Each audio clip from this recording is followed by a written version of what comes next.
اهدنا الصراط المستقيم.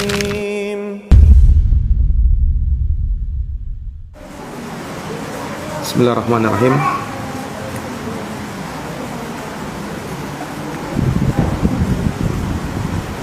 Bismillahirrahmanirrahim. Assalamualaikum warahmatullahi wabarakatuh.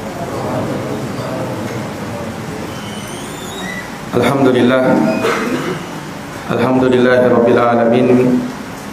Wa bihi nasta'inu ala umuri dunya waddin. Asyhadu an la ilaha illallah wahdahu la syarikalah. Ilahul awwalin wal akhirin. Wa asyhadu anna Muhammadan abduhu wa rasuluhu shadiqul amin. Sallallahu alaihi wa ala alihi wa sahbihi wa man tabi'ahum bi ihsanin ila yaumiddin wa sallama tasliman katsira, amma ba'd. Ikhwani fid din wa akhwati fillah, a'azzani Allah wa iyyakum. Alhamdulillah, pada malam hari ini kembali kita dapat berkumpul di rumah Allah Subhanahu wa taala untuk dapat kembali melanjutkan pembahasan kita dari kitab Syarhus Sunnah lil Imam Abu Muhammad Ali bin Husain Ali bin Hasan Al-Barbahari rahimahullahu taala. Al-Hasan ibn Ali rahimahullahu taala, yang dikenal dengan Al-Imam Al-Barbahari. Iya. Telah kita sebutkan di pertemuan yang lalu dari akidah ahli sunnah wal jamaah yang disebutkan oleh Al-Imam Al-Barbahari di dalam kitabnya ini, di mana beliau menegaskan afdalu hadhil ummati wal umamu kulluha ba'dal anbiya'i salawatullahi wa salamuhu alaihim ajma'in Abu Bakrin thumma Umar. Seutama-utama umat ini dari semua umat setelah para nabi, semoga salawat dan salam terlimpahkan kepada mereka semuanya. Yang paling utama setelah itu adalah Abu Bakar, thumma Umar, kemudian Umar ibn Khattab radhiyallahu anhu, thumma Utsman, kemudian Utsman. Telah kita sebutkan bahwa Abu Bakar itu yang paling utama dari sahabat Nabi, ini bil ijma', dengan kesepakatan para ulama. Demikian pula yang paling utama setelah Abu Bakar adalah Umar, ini juga bil ijma', dengan kesepakatan para ulama. Adapun yang lebih utama setelah Umar, maka terjadi perbedaan pendapat di kalangan ulama. Sebagian menyebutkan yang lebih utama Utsman, dan sebagian lagi menyebutkan yang paling utama adalah Ali. Nah, tapi pendapat mayoritas para ulama, yang paling utama setelah Umar adalah Utsman radhiyallahu taala anhu. Nah, baru setelahnya Ali bin Abi Thalib. Iya, kata beliau, wa hakadha ruwiya lana an Ibnu Umar radhiyallahu anhuma. Demikianlah telah diriwayatkan kepada kita dari Ibnu Umar, semoga Allah meridhoinya. Qala, beliau berkata, Ibnu Umar berkata, kunna naqulu wa Rasulullah sallallahu alaihi wasallam baina adhurina. Dahulu kami berkata, dan Rasulullah ketika itu berada di tengah-tengah kami. Inna khairan nasi ba'da Rasulillah sallallahu alaihi wasallam Abu Bakr. Sesungguhnya sebaik-baik manusia setelah Rasulullah sallallahu alaihi wasallam adalah Abu Bakar. Thumma Umar, kemudian Umar, thumma Utsman, kemudian Utsman. Wa yasma'u bidzalika an-nabiy sallallahu alaihi wasallam fala yunkiru. Dan hal tersebut didengarkan oleh Nabi sallallahu alaihi wasallam, dan beliau tidak mengingkarinya. Nah, disebutkan dalam riwayat Al-Bukhari, kunna nukhayyiru bainan nasi fi zamanin Nabi sallallahu alaihi wasallam, fa nukhayyiru Abu Bakrin thumma Umar ibn al-Khattab thumma Utsman ibn Affan. Iya, ini juga menguatkan pendapat bahwa yang paling utama setelah Umar adalah Utsman. Kata Ibnu Umar, kami dahulu memilih orang yang terbaik di antara manusia di masa Nabi SAW. maka kami memilih Abu Bakar yang terbaik, kemudian Umar Ibnul Khattab, kemudian Utsman bin Affan, kemudian Utsman Ibnu Affan. Nah, ini para hadirin yang dirahmati oleh Allah. Kemudian setelah Utsman adalah Ali ibn Abi Thalib. Ali ibn Abi Thalib. Nah, setelah Ali yang paling utama berikutnya adalah 6 orang sahabat setelah mereka yang juga dijamin oleh Nabi dengan surga. Iya, yang dijamin oleh Nabi dengan surga, yaitu Sa'ad bin Abi Waqqas, kemudian Sa'id bin Zaid bin Amr bin Nufail, kemudian Talhah bin Ubaidillah, Az-Zubair ibn al-Awwam, Abu Ubaidah Amir ibn al-Jarrah, dan yang terakhir Abdurrahman ibn Auf. Ini yang paling utama setelah 4 orang sahabat tadi, Abu Bakar, Umar, Utsman, dan Ali. Nah, maka 10 orang sahabat ini, mereka lah yang diberikan kabar gembira dengan surga dalam satu hadis. Iya, sahabat yang dijamin masuk surga itu bukan 10 orang sahabat saja. Banyak sahabat yang dijamin masuk surga selain 10 sahabat ini. Bilal bin Rabah misalnya, itu dijamin masuk surga. Iya. Demikian pula Ukasyah ibnu Mihsan juga dijamin masuk surga. Demikian pula Hasan dan Husain, cucunya Nabi SAW, itu dikatakan pemuda penghuni surga. Nah, Khadijah radhiyallahu anha juga dipastikan masuk surga. Dan banyak sahabat yang lain juga dijanjikan dengan surga oleh Nabi sallallahu alaihi wasallam, tidak disebut selain dari 10 sahabat ini. Hanya 10 sahabat ini dikhususkan karena mereka yang disebut oleh Nabi dalam satu hadis. Dalam satu hadis diriwayatkan oleh Imam Ahmad dalam musnadnya, dan juga Imam Tirmidzi dalam jami'nya, Ibnu Hibban di dalam sahihnya.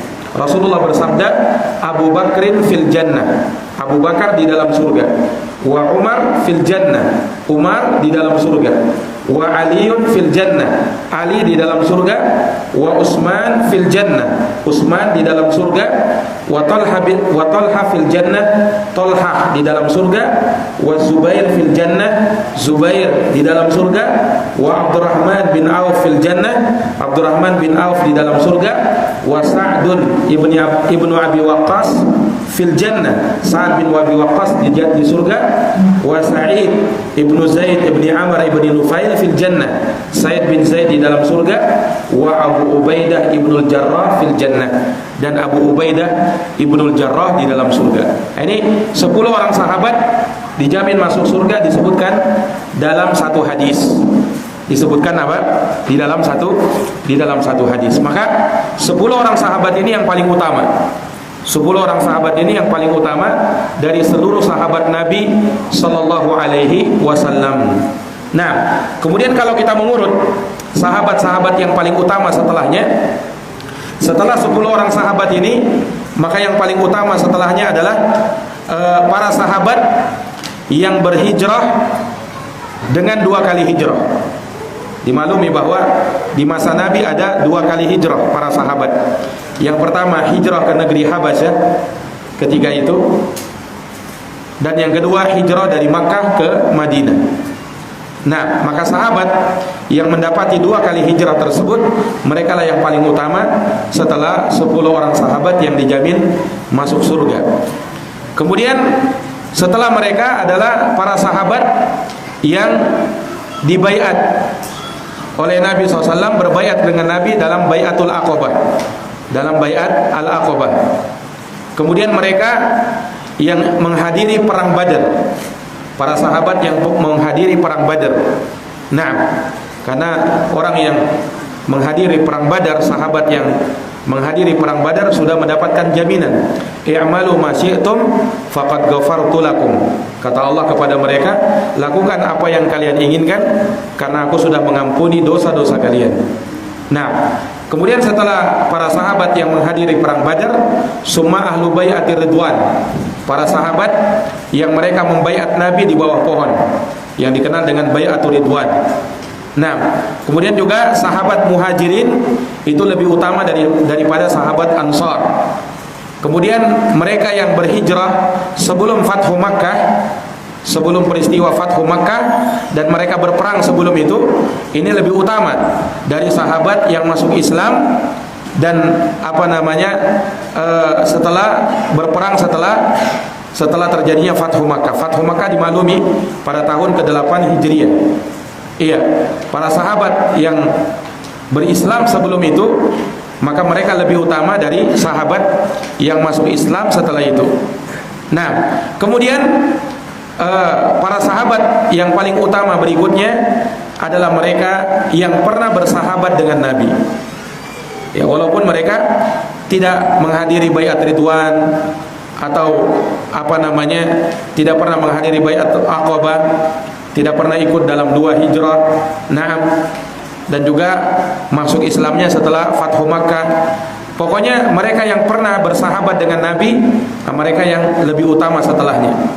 Nah, karena mereka punya kemuliaan, yaitu keutamaan sebagai sahabat, fadlu as-suhbah, keutamaan menjadi sahabat Nabi sallallahu alaihi wasallam. Tentu mereka lebih utama. Nah, kemudian ikhwani fiddin azani Allah wa iyyakum, ya, mereka yang hidup di masa Nabi tapi tidak sempat berjumpa dengan Nabi. Ada orang-orang yang hidup di zaman Nabi tapi tidak sempat berjumpa dengan Nabi. Nah, mereka ini tidak digolongkan ke dalam sahabat. Mereka ini mukhadram, termasuk tabi'in. Ya, seperti An-Najasyi, Raja An-Najasyi, dia masuk Islam tetapi dia tidak berjumpa dengan Nabi. Maka An-Najasyi tidak tergolong sahabat tetapi tergolong tabi'in, di bawahnya sahabat. Ya, demikian pula Uwais Al-Qarani. Ya, seorang yang bernama Uwais Al-Qarani. Dia juga hidup di masa Nabi tetapi tidak sempat berjumpa dengan Nabi. Maka dia mukhadram, termasuk dari tabi'in, bukan termasuk dari sahabat. Sekalipun Uwais Al-Qarani dia punya kemuliaan, keutamaan, bahkan disebut oleh Nabi SAW, tetapi dia bukan sahabat. Dia bukan sahabat. Nah, kemudian setelah mereka yang paling utama adalah mereka yang berjumpa dengan sahabat, atau yang dikatakan dengan at-tabi'un atau at-tabi'in. Lalu setelahnya adalah orang-orang yang berjumpa dengan para tabi'in yang disebut dengan atba'ut tabi'in. Nah, mereka inilah orang-orang yang punya keutamaan dan punya kemuliaan. Iya, dan cukuplah kemuliaan mereka menjadi sahabat Nabi SAW itu tidak bisa mengalahkan kemuliaan orang-orang yang datang setelah mereka. Orang-orang yang datang setelah mereka, makanya tidak bisa dibandingkan. Makanya ketika ada orang yang ingin membandingkan sahabat Muawiyah bin Abi Sufyan dengan Umar bin Abdul Aziz, Umar bin Abdul Aziz bukan sahabat, dia tergolong tabi'in, tetapi ia disebutkan kemuliaan Umar bin Abdul Aziz ini sampai dikatakan beliau sebagai khalifah yang kelima. Nah, setelah Ali bin Abi Thalib. Beliau bukan sahabat, tapi karena kemuliaannya dan di masanya beliau memimpin dengan keadilan luar biasa, tercipta keamanan, kedamaian, kaum muslimin mulia ketika itu, sampai ada orang yang lebih mengutamakan Umar bin Abdul Aziz daripada sahabat Muawiyah bin Abi Sufyan. Maka dikatakan kepada sahabat Ibnu Umar atau sebagian ulama di masa itu, maka kata mereka bahwasanya debu yang melengket di pakaiannya Muawiyah bin Abi Sufyan itu lebih utama daripada Umar bin Abdul Aziz, baru debunya. Nah, kenapa? Ya, tidak bisa dibandingkan antara sahabat dengan orang yang datang setelah mereka, walaupun mereka punya keutamaan yang luar biasa. Nah, disebutkan seorang yang bernama Abdullah ibnul Mubarak. Ini ulama tabi'in yang sangat mulia. Beliau terkumpul pada dirinya banyak kemuliaan. Beliau seorang ulama, beliau seorang ahli ibadah. Beliau Abdullah ibnul Mubarak seorang zahid, seorang yang ahli dalam zuhud. Beliau juga seorang mujahid yang berjuang, berjihad di jalan Allah, dan banyak kemuliaan beliau. Iya. Tetapi satu saja yang beliau tidak bisa dapatkan, yaitu kemuliaan menjadi sahabat Nabi sallallahu alaihi wasallam. Nah, ini para hadirin yang dirahmati dan dimuliakan oleh Allah Subhanahu wa taala. Iya, maka mereka adalah orang-orang yang mulia, orang-orang yang utama. Nah, maka para sahabat Nabi SAW, barang siapa yang membicarakan kejelekan untuk mereka, menghina mereka, iya, menyebutkan kejelekan untuk mereka, siapapun dari mereka, ya, maka ini adalah termasuk dari kalangan ahlul bid'ah wal ahwa, orang-orang yang membicarakan kehormatan para sahabat. Dan tidak sedikit ya orang-orang yang mereka berani membicarakan kemuliaan sahabat, ya. Salah satunya misalnya yang sering dicaci seperti sahabat Muawiyah bin Abi Sufyan. Iya.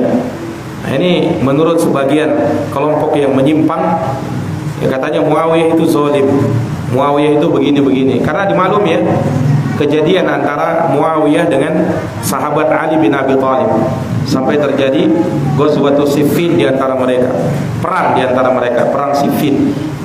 Nah, ya, walaupun memang para ulama banyak mengatakan bahwasanya dalam perselisihan di antara Ali bin Abi Thalib dengan Muawiyah, itu yang berada di atas kebenaran adalah Ali bin Abi Thalib. Tetapi kita tidak boleh mencela Muawiyah bin Abi Sufyan, karena beliau sahabat Nabi dan beliau itu berijtihad. Orang yang berijtihad, kata Nabi apa?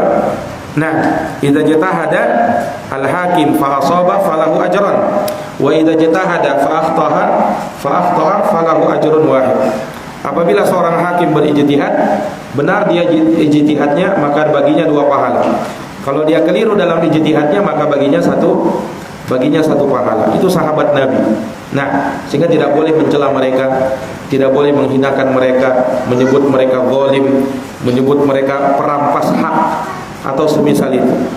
Itu lancang kepada sahabat Nabi SAW. Harusnya kita mendoakan mereka. Harusnya kita apa? Mendoakan mereka. Mereka ini orang yang direkomendasi oleh Nabi SAW sendiri. Makanya tidak boleh mencela para sahabat. Iya, Rasulullah pernah mengatakan, la tasubbu ashabi, jangan kalian mencela para sahabatku. Jangan kalian cela para sahabatku. Itu peringatan dari Nabi SAW. Nah, kalau mencela saja tidak boleh, apalagi sampai mengkafirkan mereka, apalagi sampai mengkafirkan sahabat. Nah, seperti kelompok Khawarij dengan Rawafid, Syiah Rafidah. Mereka terang-terangan mengkafirkan para sahabat. Orang-orang Khawarij yang mereka mengkafirkan seluruh sahabat kecuali Abu Bakar dan Umar saja yang tidak kafir. Itu menurut orang-orang Khawarij. Nah, kalau orang-orang Rafidah, Syiah Rafidah, mereka katakan bahwasanya seluruh para sahabat itu kafir kecuali hanya beberapa golongan saja dari kalangan Ahlul Bait. Iya, kecuali hanya beberapa golongan saja dari kalangan Ahlul Bait yang bisa dihitung dengan jari. Bisa dihitung dengan jari. Terus selainnya bagaimana? Kafir, keluar dari Islam. Makanya Abu Bakar dan Umar mereka caci maki, mereka cela, mereka kafirkan. Itu orang-orang Syiah Rafidah. Jadi mereka bahkan mengkafirkan para sahabat Nabi sallallahu alaihi wasallam. Ya, kalau banyak sahabat yang dikafirkan, terus mereka mau mengambil agama ini dari mana? Nah, disitulah akar penyimpangan. Iya, mereka tidak mau menerima dari sahabat, maka mereka pun menyimpang dan tersesat dari agama Allah Subhanahu wa taala. Ya, padahal kalau kita melihat betapa banyak pujian Allah kepada para sahabat, Allah Subhanahu wa taala memuji mereka di dalam Al-Qur'an. Laqad taballahu 'alan nabi wal muhajirin wal ansar. Allah rekomendasi mereka, sungguh Allah itu menerima taubat kepada Nabi dan orang-orang muhajirin dan ansar, alladzina taba'u, yang mengikuti Nabi, fi sa'atil usrah, di masa-masa sulit, min ba'di ma kada yazighu qulubu fariqin minhum. Ya, setelah hampir-hampir saja berpaling hati-hati segolongan dari mereka, summa taba alaihim, kemudian Allah menerima taubat mereka, innahu bihim raufur rahim, sesungguhnya Allah Maha Pengasih lagi Maha Penyayang kepada mereka. Juga Allah berfirman memuji para sahabat, Muhammadur Rasulullah. Muhammad adalah utusan Allah. Walladzina ma'ahu, dan orang-orang yang bersama Nabi, asyidda'u 'alal kufar. Mereka itu adalah orang-orang yang tegas kepada orang-orang kafir, ruhama'u bainahum, dan mereka merahmati sesama mereka. Tarahum ruk'an sujada. Engkau melihat mereka itu para sahabat, mereka beribadah dengan ruku dan sujud kepada Allah Subhanahu wa taala. Pujian untuk para sahabat. Juga Allah berfirman, lil fuqara'il muhajirin alladziina ukhriju min diyarihim wa amwalihim. Allah puji mereka. Orang-orang fakir dari kalangan muhajirin yang mereka diusir dari kampung-kampung halaman mereka dan mereka harus meninggalkan harta-harta mereka. Dipuji oleh Allah Subhanahu wa taala. Nah, dan juga masyhur ayat wasabiqunal awwalun, orang-orang terdahulu lagi pertama masuk Islam, minal muhajirin wal ansar, dari kalangan sahabat muhajirin dan ansar, walladzina tabauhum bi ihsan, dan mereka yang mengikutinya dengan cara yang baik, radhiyallahu anhum wa radu an. Allah ridho kepada mereka dan mereka pun ridho kepada Allah. Wa a'adda lahum jannatin tajri tahtal anhar. Allah siapkan bagi mereka surga-surga yang mengalir dari bawahnya sungai-sungai, khalidina fiha abada, kekal mereka selamanya di dalamnya, wa dzalikal fawzul azim. Dan itu adalah keberuntungan yang paling besar. Itu adalah keberuntungan yang paling besar. Nah, ini para hadirin yang dirahmati dan dimuliakan oleh Allah Subhanahu wa taala. Maka tidak boleh mencela para sahabat. Syekhul Islam rahimahullahu taala di dalam kitabnya Al-Aqidatul Wasithiyah, beliau mengatakan, man ta'ana fi khilafati wahidin min haula fahuwa adallu min himari ahli. Ini orang-orang yang mencela sahabat, terutama 4 khalifah yang mulia, Abu Bakar, Umar, Utsman dan Ali. Kata Syekhul Islam, barang siapa yang mencela kekhilafahan seorang dari mereka, Abu Bakar, Umar, Utsman dan Ali, maka dia lebih tersesat dari keledai. Fahuwa adallu min himari ahlihi. Dia lebih tersesat daripada keledai. Li'annahu mukhalifun li ijma'il muslimin. Karena dia telah menyelisihi ijma' kesepakatan kaum muslimin. Iya, kaum muslimin sepakat kalau dalam masalah kekhilafahan yang menggantikan Nabi SAW adalah Abu Bakar, kemudian Umar, kemudian Utsman, kemudian Ali. Itu khilafah disepakati ulama. Yang terjadi khilaf apa? Cuman masalah apakah Ali yang lebih utama setelah Umar atau Utsman. Itu saja yang terjadi khilaf. Kalau dalam masalah kekhalifahan, ulama sepakat. Khalifah pertama Abu Bakar, khalifah kedua Umar, khalifah ketiga Utsman, khalifah ketiga Ali bin Abi Thalib. Itu tidak ada perselisihan di kalangan ulama. Nah, yang menyelisihinya hanya orang-orang Syiah Rafidhah, yang mereka mengatakan harusnya yang berhak menjadi khalifah sepeninggal Nabi adalah Ali bin Abi Thalib. Terus bagaimana Umar, Utsman, Ali? Kata mereka Umar, Utsman, Abu Bakar, Umar dan Utsman itu zalim, merampas haknya Ali bin Abi Thalib. Ini kata siapa?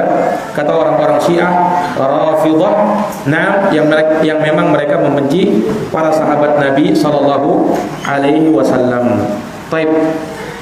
Para hadirin yang dirahmati dan dimuliakan oleh Allah.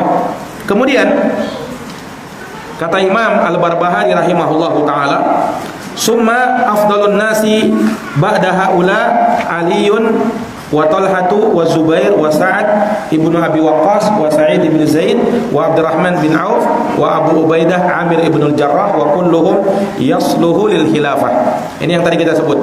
Kemudian manusia yang paling utama setelah mereka, yakni setelah Abu Bakar, Umar dan Utsman, Ali bin Abi Thalib. Kemudian Talha, Az-Zubair, Sa'ad bin Abi Waqqas, Sa'id bin Zaid, Abdurrahman bin Auf dan Abu Ubaidah Amir ibnul Jarrah. Kata Imam Al-Barbahari, kulluhum yasluh lil khilafah. Mereka semua ini 10 orang sahabat ini berhak untuk menjadi khalifah. Mereka ini berhak untuk menjadi khalifah. Nah, makanya Umar bin Khattab radhiyallahu anhu, sepeninggal beliau, karena Umar bin Khattab meninggal ditikam oleh Abu Lu'lu'ah Al-Majusi. Nah, ketika Umar sholat, ya, maka Abu Lu'lu'ah ini menikam Umar ketika itu sholat subuh. Umar ditikapnya. Kemudian ketika itu dia lari. Pas dia lari, dia tikam juga 7 sahabat yang lain. Nah, 7 sahabat yang lain. Umar bin Khattab meninggal karena hal tersebut. Umar bin Khattab meninggal karena hal tersebut. Nah, sepeninggal beliau menunjuk yang menjadi khalifah itu dimusyawarahkan oleh sahabat-sahabat Nabi yang dijamin masuk surga tadi. Nah, maka Umar bin Khattab memerintahkan untuk menunjuk khalifah setelah beliau dari 7 orang sahabat tadi. Dari 7 orang sahabat itu. Nah, ini para hadirin yang dirahmati dan dimuliakan oleh Allah Subhanahu wa taala. Nah, sehingganya mereka ini adalah orang-orang yang berhak untuk menjadi khalifah. Mereka ini adalah orang-orang yang berhak untuk menjadi khalifah. Baik. Ikhwani fi din azani Allah wa iyyakum. Kemudian Imam Al-Barbahari mengatakan, "Tsumma afdalun nasi ba'da haula ashabu Rasulullah sallam al-qarnul awwal alladhi bu'itha fihim al-muhajirun al-awwalun wal ansar wa hum man shalla al-qiblatain." Kemudian manusia yang paling utama setelah mereka adalah para sahabat Rasulullah SAW di generasi pertama yang Rasulullah diutus kepada mereka, yaitu para muhajirin yang pertama, kemudian ansar. Nah, mereka inilah yang pernah sholat di 2 kiblat. Apa maksudnya pernah sholat di 2 kiblat? Ada yang tahu? Mereka yang pernah sholat di 2 kiblat. Apa maksudnya? Hah? Apa? Iya, Masjidil Aqsa dan Masjidil Haram. Karena masjid kiblat pertama kaum muslimin sebelum di Makkah, Masjidil Haram, mereka kiblat mereka adalah di Masjidil Aqsa, yaitu di Baitul Maqdis. Di Baitul Maqdis. Nah, ini para hadirin yang dirahmati dan dimuliakan oleh Allah Subhanahu wa taala.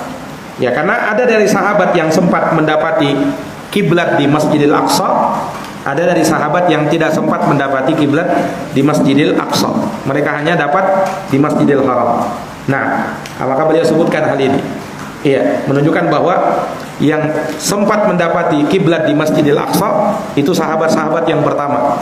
Sahabat-sahabat pertama yang masuk Islam. Nah, ikhwani fid din, a'azani Allahu wa iyyakum. Iya. Dan telah kita sebutkan sahabat itu mereka yang berjumpa dengan Nabi sallallahu alaihi wasallam, beriman dengan beliau, kemudian mati di atas keimanan dan keislaman. Karena ada orang yang beriman dengan Nabi tapi tidak berjumpa dengan Nabi. Ini yang tadi kita sebutkan, seperti Raja An-Najasyi. Dia beriman dengan Nabi, berada di masa Nabi, tetapi tidak sempat berjumpa dengan Nabi. Iya, makanya Raja An-Najasyi ketika meninggal, Nabi sebutkan bahwa ada saudara kalian yang meninggal dan dia tidak disolati, karena An-Najasyi itu menyembunyikan keislamannya, sehingga orang-orang mengira bahwasanya An-Najasyi ini adalah berada di atas agama Nasrani, padahal beliau sudah Muslim. Dan Nabi SAW mensolatkan An-Najasyi dengan solat gaib. Dengan solat apa? Solat gaib. Taib. Dan ada juga yang berjumpa dengan Nabi tidak beriman dengan Nabi, ya kan? Dan juga mereka ini tidak digolongkan sahabat, seperti orang-orang musyrikin di masa Nabi berjumpa dengan Nabi tapi tidak beriman dengan Nabi Sallallahu Alaihi Wasallam. Iya. Ikhwani fi din, a'azzani Allahu wa iyyakum. Iya, maka mereka inilah yang disebut oleh Imam Al-Barbahari para sahabat Nabi yang Rasulullah diutus kepada mereka. Ya, maksudnya Nabi datang dan mereka ada di situ. Ya, mereka yang menyambut keimanan, ya, dan mereka juga berjuang bersama Nabi sallallahu alaihi wasallam. Iya, mereka yang berjuang bersama Nabi sallallahu alaihi wasallam. Makanya banyak pujian-pujian kepada para sahabat ridwanullah alaihim ajma'in, dan itu ada pada mereka. Nah, Demikian pula sahabat Ansor. Sahabat Ansor itu kalau kita tahu ada sahabat Muhajirin, sahabat Ansor, ya kan? Muhajirin itu apa? Secara bahasa Muhajirin mereka yang berhijrah. Maksudnya berhijrah dari mana? Dari Makkah ke Madinah. Maka disebut sahabat Muhajirin. Kalau sahabat Ansor, Ansor apa artinya? Penolong. Mereka disebut sahabat Ansor karena merekalah yang menolong sahabat Muhajirin yang berhijrah ke Madinah dalam keadaan mereka tidak membawa apa-apa. Ditolong oleh sahabat yang tinggal di Madinah, maka mereka disebut sahabat Ansor. Nah, sahabat Ansor ini dulunya mereka terbagi menjadi dua suku besar, yaitu suku apa? Aus dan Khadraj. Nah, inilah yang dikenal dengan suku Aus dan Khadraj. Itu sahabat Ansor yang tinggal di Madinah. Dulunya mereka bermusuhan. Jadi suku Aus dan Khadraj ini berperang. Itu bukan berperang tahunan, bahkan ratusan tahun. Sudah nenek moyang mereka berperang, cucu-cucunya lagi berperang. Tidak pernah berdamai. Ketika muncul Nabi SAW, barulah mereka disatukan. Iya, itulah yang Allah singgung dalam Al-Quran. Wadhkuru ni'matallahi alaikum idh kuntum a'da'an fa'allafa baina qulubikum fa'asbahtum bini'matihi ikhwana. Nah, itu dulunya kalian bermusuh-musuhan, ya kan? Kemudian Allah satukan hati kalian. Itu sahabat Aus dan Khadraj. Dulunya mereka berperang, ketika muncul Nabi mereka disatukan, ya. Kemudian beriman kepada Nabi SAW. Dan nama mereka ketika itu dirubah menjadi apa? Sahabat Ansor. Sahabat Ansor. Nah, ini para hadirin yang dimuliakan oleh Allah Subhanahu wa taala. Iya. Maka dari hadis ini juga atau dari keterangan ini menunjukkan kepada kita bahwa para sahabat itu berjenjang-jenjang keutamaan mereka, ya kan? Berjenjang-jenjang keutamaan mereka. Makanya kata Imam Al-Barbahari,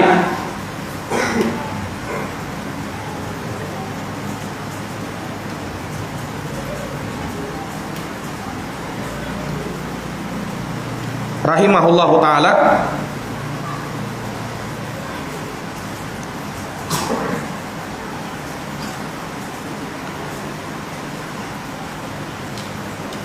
nah, kata Imam Al-Barbahari rahimahullahu taala,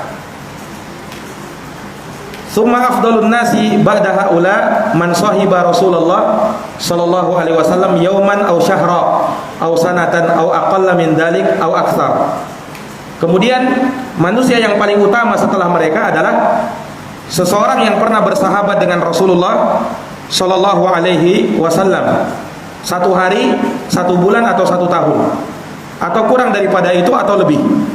Natarahhamu alaihim, kita doakan rahmat untuk mereka, wa nadzkuru fadlahum, dan kita sebutkan keutamaan mereka, wa nakuffu an zalalihim, dan kita berhenti atau menahan diri dari zalalihim, dari berbicara akan ketergelinciran mereka.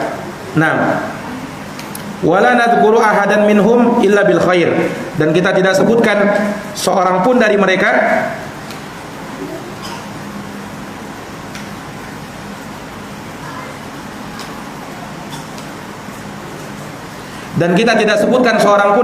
kecuali dengan kebaikan. Dan ini berdasarkan sabda Nabi sallallahu alaihi wasallam, "Idza dzukira ashabi fa askitu atau fa amsiku." Nah, Nabi pernah bersabda, apabila disebutkan sahabat-sahabatku, maka tahanlah lisan-lisan kalian. Maksudnya jangan kalian berucap dengan kejelekan. Jangan kalian berucap dengan kejelekan. Nah, ini ikhwani fiddin, a'azzani Allahu wa iyyakum. Baik. Kemudian beliau nukilkan di sini ucapan Imam Sufyan ibnu Uyainah.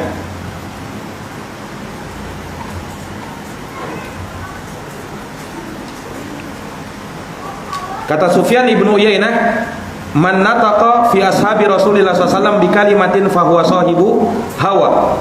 Barang siapa yang berucap tentang sahabat-sahabat Rasulullah dengan kalimat yang jelek, maka dia adalah pengekor hawa nafsu.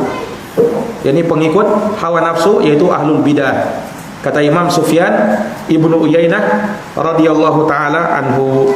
Nah, ikhwani fiddin azani Allahu wa iyyakum. Maka sekali lagi, ya, Ini menunjukkan kepada kita bahwasanya kita wajib menahan lisan-lisan kita dari berbicara tentang para sahabat.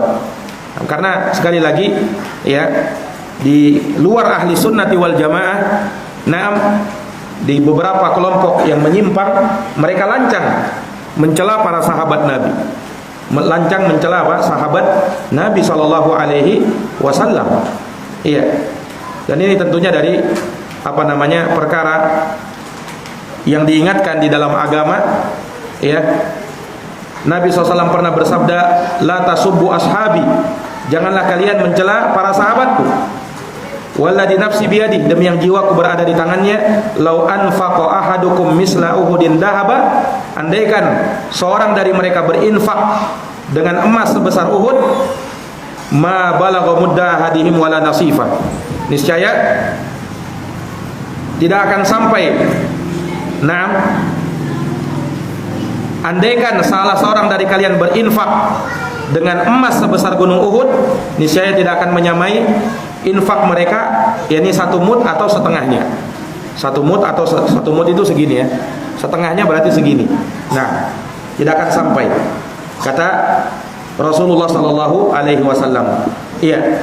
Syekhul Islam Ibnu Taimiyah berkata, min usuli ahli sunnati wal jamaah salamatu qulubihim wa alsinatihim li sahabati Rasulillah sallallahu alaihi wasallam. Kata beliau, termasuk dari usul ahli sunnah wal jamaah adalah selamatnya hati-hati mereka dan lisan-lisan mereka terhadap sahabat Rasulullah SAW, dan selamatnya hati-hati mereka dan lisan-lisan mereka terhadap sahabat Nabi Sallallahu Alaihi Wasallam. Ya, maksudnya tidak membenci mereka, tidak mencemooh mereka, tidak berbicara kejelekan terhadap mereka. Nah, ini para hadirin yang dirahmati dan dimuliakan oleh Allah Subhanahu wa taala. Iya. Mungkin ini yang bisa kita paparkan terkait dengan pembahasan ini. Semoga bermanfaat. Subhanakallahumma bihamdik, asyhadu an la ilaha illa anta, astaghfiruka wa atubu ilaik. Wassalamualaikum warahmatullahi wabarakatuh.